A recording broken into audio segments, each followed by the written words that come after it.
Saudações superlativas. Essa agora vai ser uma marca do Café com Fé. Toda vez eu vou criar um adjetivo especial para as nossas saudações, porque, por curiosidade, eu estava olhando e vi que no primeiro foram saudações efusivas, depois saudações alviçareiras, hoje foram saudações superlativas, e aí a gente vai ter que ir vendo qual o adjetivo para as nossas saudações. Mas, desde logo, sejam muito bem-vindos ao nosso Café com Fé. Já tomou seu café? Agora é a oportunidade. Eita, que coisa boa! Nós estamos seguindo a narrativa dos milagres de Jesus.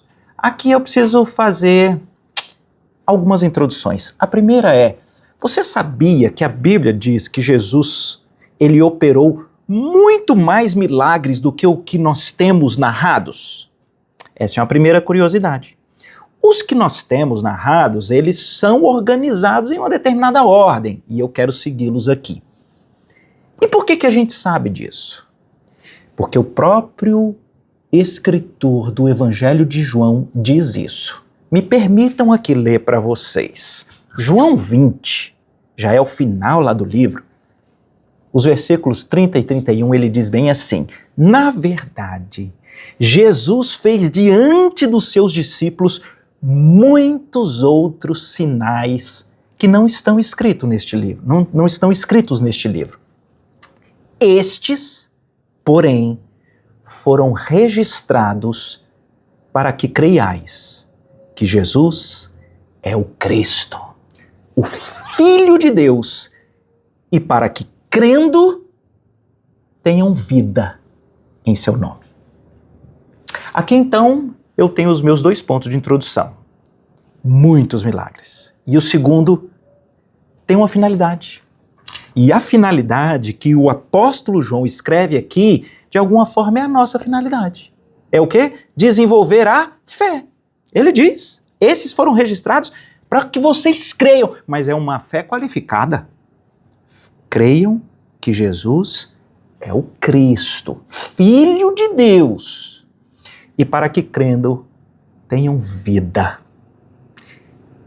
em seu nome. Espetáculo. É por isso que essa é a nossa decisão. Caminhar pelos milagres de Jesus para que fortaleça a nossa fé. Então aqui vai a minha pergunta. Qual é o segundo milagre de Jesus narrado? Sabe? Não sabe? Normal. Ninguém sabe. A não ser quando a gente vai estudar organizando, né? Ele está narrado lá em João, no capítulo 4. Aqui, deixa eu então explicar o que está acontecendo. Lembram do primeiro milagre de Jesus? Jesus estava na Galileia. Galileia é uma região. Pensa comigo ali naquela região da Palestina, ali, aquele lugar lá do Oriente Médio que tem Israel. A parte norte é Galileia, a parte do meio, Samaria, e a parte de baixo do sul é Judeia. São as três regiões daquela época de Jesus. Judeia no sul, Samaria e Galileia. Jesus foi criado na Galileia. Nazaré é uma cidade na Galileia. Na Galileia que ele é conhecido, na Galileia que ele foi para o casamento. Lembra que era Caná da Galileia? Galileia. Judeia no sul é onde tem Jerusalém, é um centro nervoso da religião. Então aqui, estou só dando esse pano de fundo porque ele é importante aqui para o nosso estudo de hoje. Porque depois daquele primeiro milagre, lá na Galileia, em Caná, Jesus foi para Jerusalém. E no final do capítulo 2 de João, ele diz que em Jerusalém o Senhor Jesus também operou vários sinais e milagres. Não são narrados, mas ele operou. E aí chega aqui no final do capítulo 4, e a Bíblia diz que passados alguns dias, ele retorna para a Galileia, a região que ele foi criado. Só que tem uma curiosidade.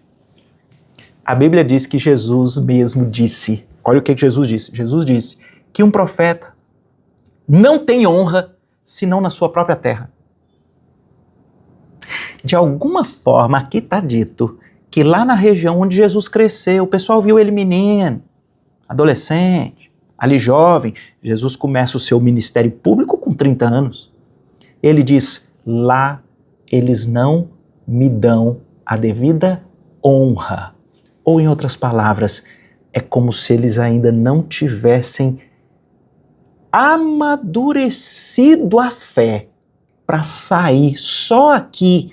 Nossa, ele é um milagreiro, para entender aquilo que João falou. Ele é o Filho de Deus. Ele é o Messias prometido. Ele é o Cristo que pode nos dar a verdadeira vida. O que Jesus está dizendo, na minha região, não me dão essa honra. Não. Só que Jesus diz, ninguém tem honra senão na sua terra, mas ele vai para lá. Agora veja que legal. Jesus vai para essa região onde ele não está sendo reconhecido como Messias, como Filho de Deus, como Cristo. E por que ele vai? Isso aqui é certamente uma das provas do amor de Jesus, diferente da gente, onde ele é diminuído, onde ele é visto como um qualquer um, onde as pessoas têm dificuldade em crer nele, ele vai até elas. Mas ele vai com um propósito. O propósito é chacoalhar com essa turma. Então, para onde é que ele volta? Exatamente para Caná da Galileia, onde houve o primeiro milagre. E aqui, então, entra a nossa narrativa. Diz aqui, a partir do 46, que Jesus volta para Caná da Galileia. Havia ali um oficial do rei, cujo filho estava doente em Cafarnaum. Cafarnaum é uma cidade, estudando aqui, uns 30 quilômetros de distância. Mas esse oficial do rei, o cara tem patente. Ele ouviu dizer que Jesus voltou de Jerusalém. Tendo ele ouvido dizer que Jesus viera da Judéia para a Galiléia, foi ter com ele e rogou que descesse à sua casa para curar o seu filho que estava à morte. Legítimo? Legítimo. Eu e você sabemos, nossos principais problemas são aqueles que batem na porta da nossa casa. Aqui nós estamos diante de uma pessoa com um grave problema. O filho dele está à beira da morte. Quando ele encontra Jesus, ele fala assim, Jesus, vai lá em casa, curar. Ele já tinha ouvido falar que Jesus transformou água em vinho, ele já tinha ouvido falar dos sinais que Jesus já tinha feito lá em Jerusalém. Então, ele está apelando para essa esperança. Algumas coisas curiosas acontecem. A resposta de Jesus para ele. Jesus disse assim, então se não virem sinais e prodígios, não vão crer, né?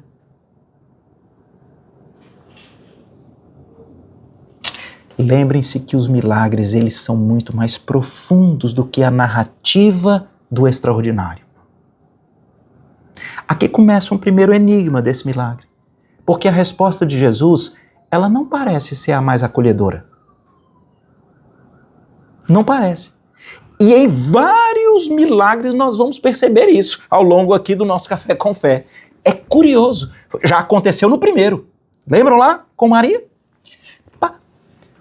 O cara chega a Jesus, desce lá para curar o meu filho. Ele está à beira da morte. O que Jesus diz? Então, se vocês não veem milagres e sinais, vocês não creem em mim, né? Em resposta a isso, o que você diria? Eu vou dizer o que ele falou. Rogou-lhe o oficial dizendo, Senhor, desce antes que o meu filho morra. Então Jesus disse para ele, pode ir, o seu filho vive. Ué, mas o cara tá pedindo para Jesus ir com ele. Cafarnaum a 30 quilômetros. E Jesus diz, não vou. Eu tô falando. Teu filho está curado. O texto diz que o homem creu na palavra de Jesus e partiu. Quando ele descia, os seus servos vinham ao seu encontro, anunciando-lhe que o seu filho vivia. que vocês acham que aquele pai fez? Será que ele dizia, eu já sabia? Tinha certeza? Então, ele indagou deles, que hora foi que o meu filho se sentiu melhor? E eles disseram, ontem, a hora 7ª, a febre o deixou. Com isto, reconheceu o pai ser aquela precisamente a hora em que Jesus dissera, teu filho vive. E ele creu. E toda a sua casa. Foi este o segundo sinal que Jesus fez depois de vir da Judeia para Galileia. Ô gente, é bom demais nós estudarmos isso daqui, porque a gente toma um susto com o jeito de Jesus, a gente parece que não entende direito, mas na hora que você mergulha, você vê o sinal, o que aquilo está revelando, e eu queria nesses minutinhos que a gente tem, conversar com você, para mim, o que está nítido aqui no texto. Prestem atenção, está nítido que Jesus não quer pessoas que se aproximam dele apenas como quem procura uma varinha de condão. Quero a varinha, tlim, quero isso, tlim, quero aquilo, tlim, quero aquilo. Não.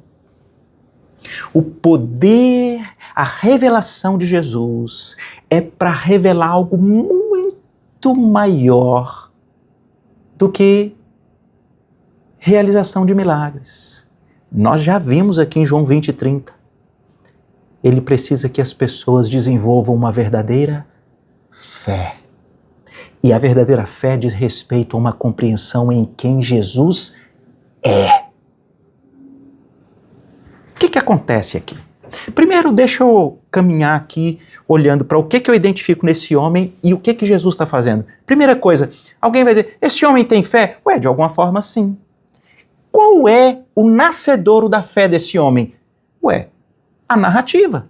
Ele ouviu dizer, Jesus praticou milagre aqui em Caná, foi embora para a Judéia, para Jerusalém, praticou milagres lá. Rapaz, muita gente séria tem falado que ele tem poder para realizar milagres, então ele tem uma fé racional.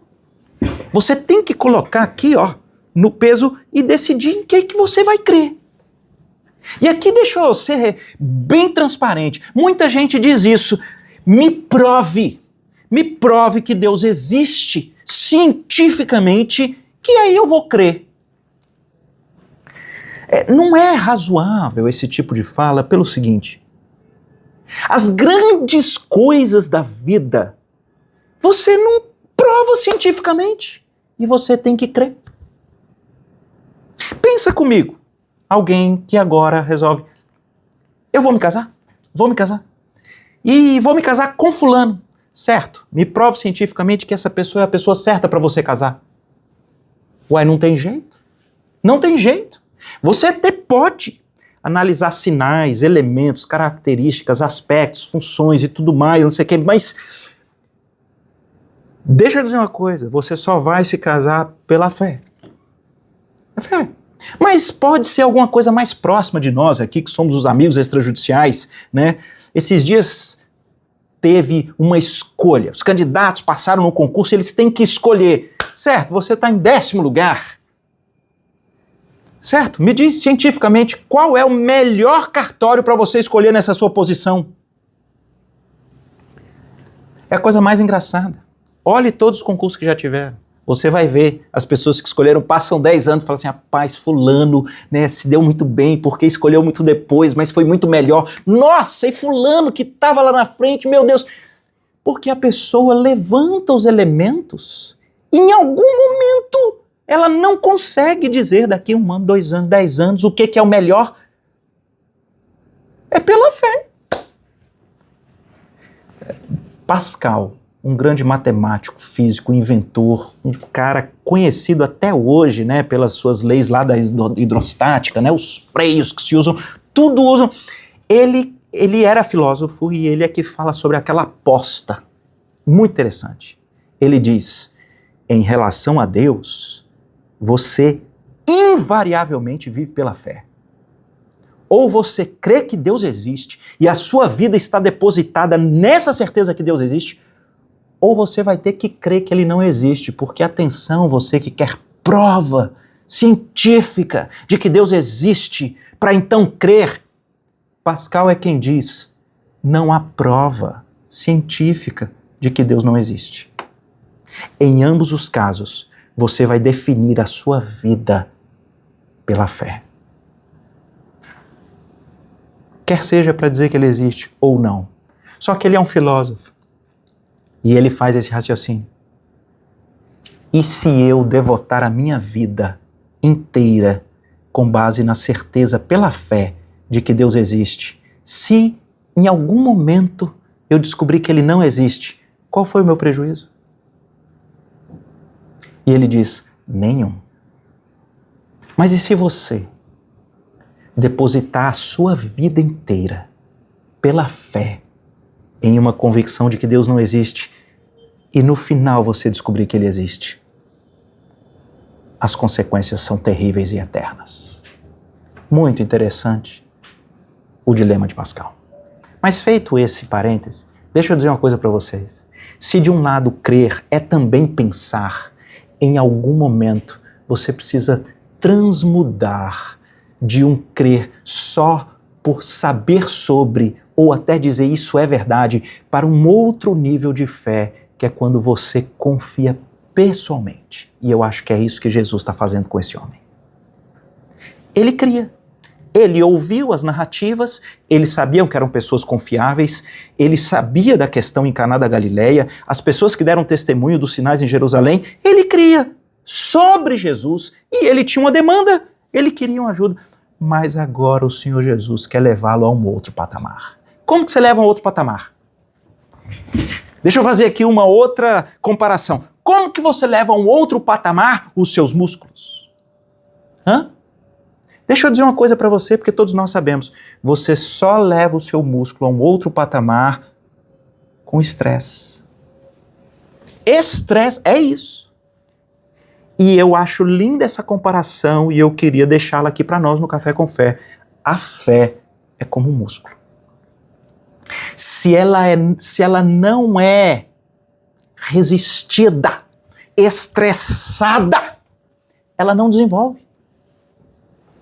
E para mim é a primeira grande marca. Jesus volta para Galileia porque eles têm um nível de fé que é apenas saber sobre Jesus. Ele é um cara milagreiro, né? Um poderoso, mas para eles continuam sendo aquele menino que eles viram crescer. Eles não tinham entendido, não tinham fortalecido. Então a primeira resposta de Jesus é: você está atrás só de milagre.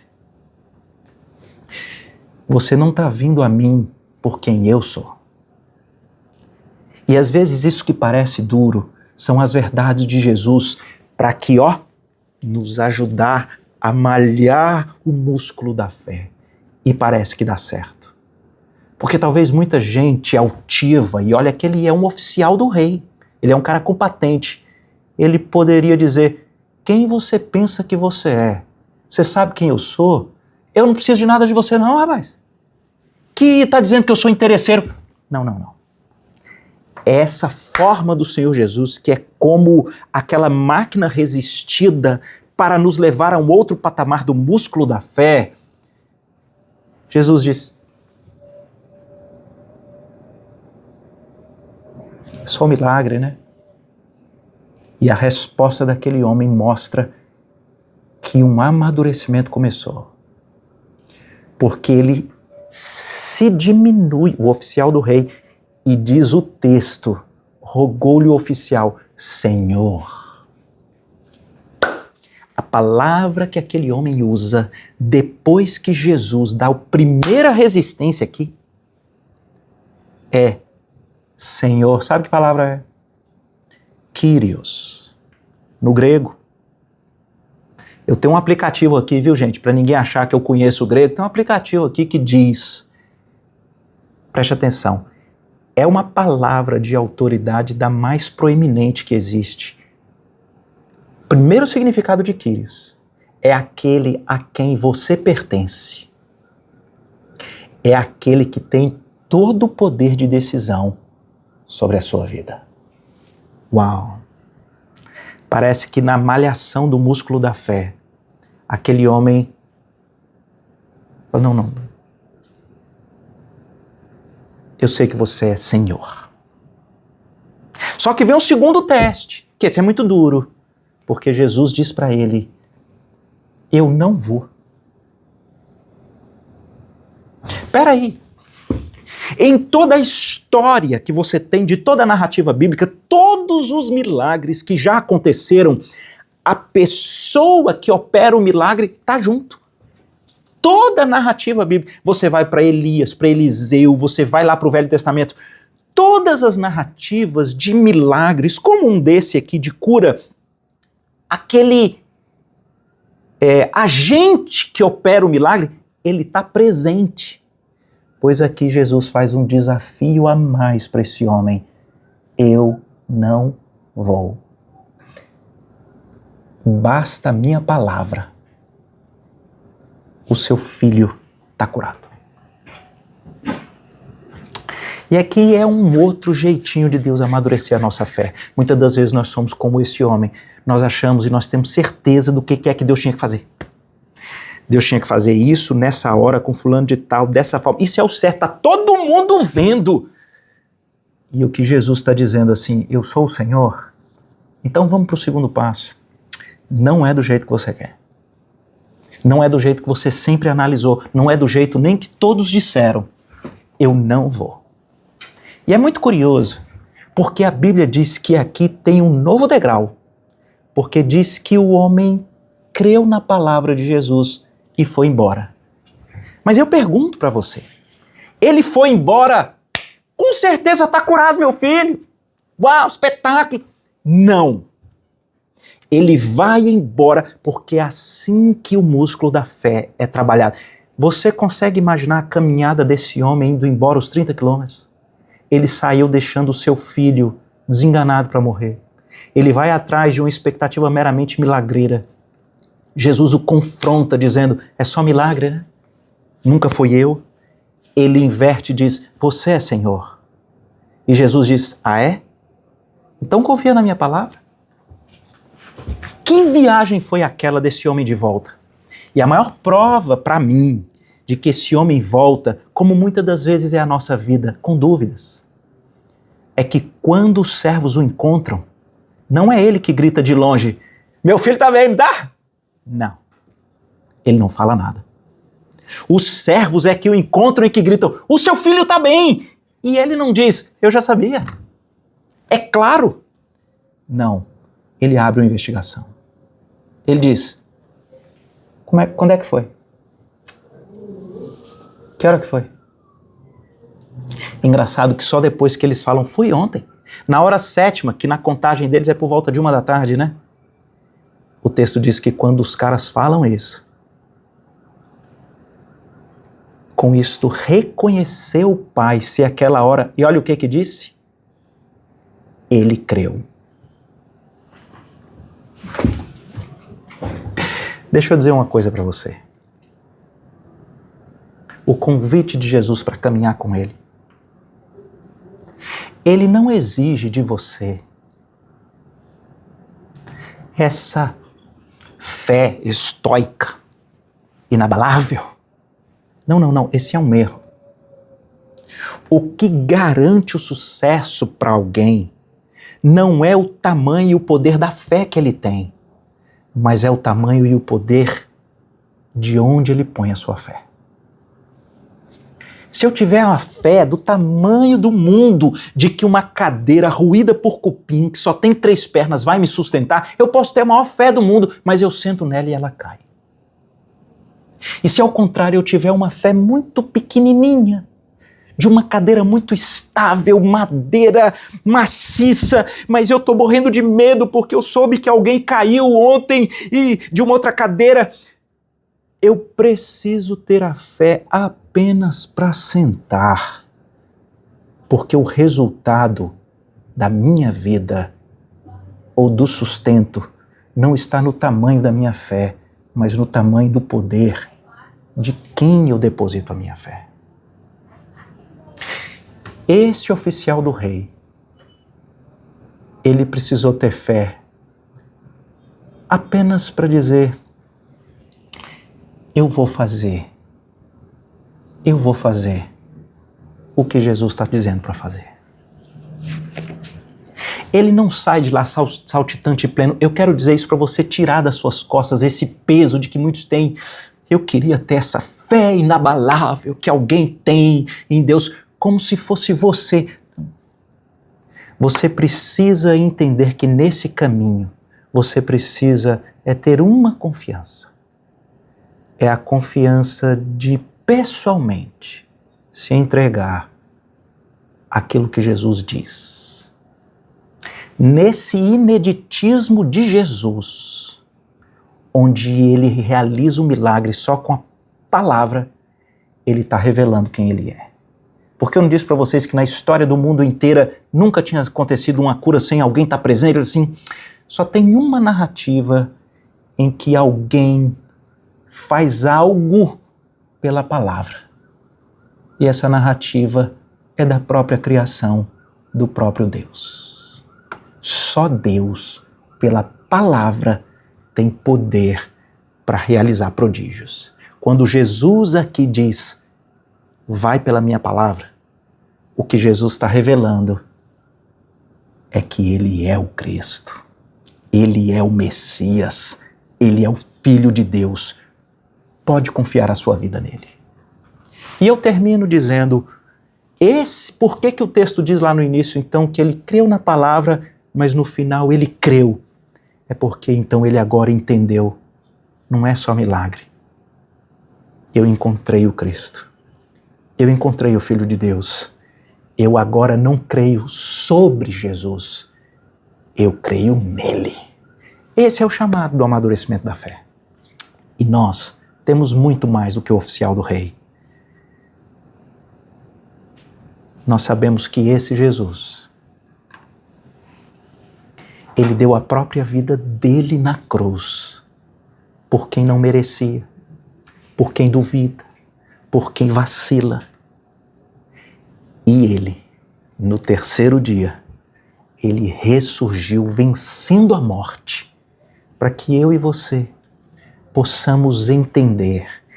Ele era o Cristo, o Messias prometido, que viria para tirar o pecado do mundo, para vencer a morte e para resolver não só a minha existência aqui, mas toda a eternidade.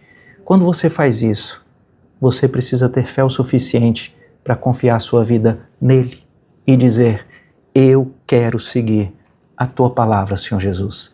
E no meio das nossas inconstâncias, por ele ser do tamanho e do poder necessários, a nossa vida está estável. Quero terminar com uma oração. Deus querido, obrigado por esse segundo milagre. Que ele nos ajude a amadurecer e fortalecer a nossa fé, no nome do Senhor Jesus. Amém. Um abraço.